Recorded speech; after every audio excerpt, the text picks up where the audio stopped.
ngasi numera sida thokiba thodo wathoksin puarida ngasi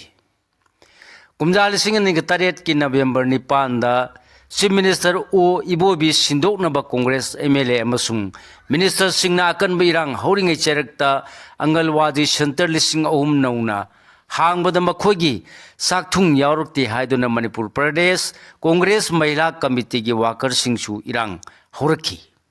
adubu irang adu IFCD Minister N Biren yauna Minister singna themadagi ingthaki kumjal singani ga tareta Manipur lenga ki Public Health Engineering loisangna SO dagi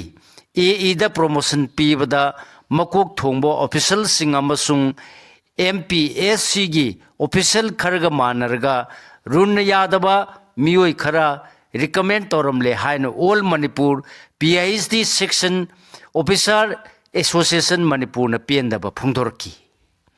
kumjal singani ga tareta Sada Hills District Demand Committee na ating ba thamna Mikhal da karkiba Nepali Pradhan Singbu Committee asina pham thadok na ba kihelakpadagi lengang na makhoi bu ngak sena ba security gi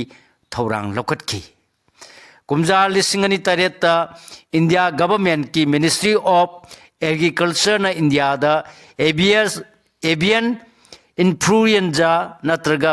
bird flu haina khangnaba yen nganu gi miyam na kinarba anaba asi leitre haina lauthoki amasung Manipur da su phongna yonba amadi loiba yaki kumjal singani tareta electronic media gi channel amana hokiba kumjal singani da thokiba Gujarat ki Grodha Rayot government ki official kaya marum na minority gi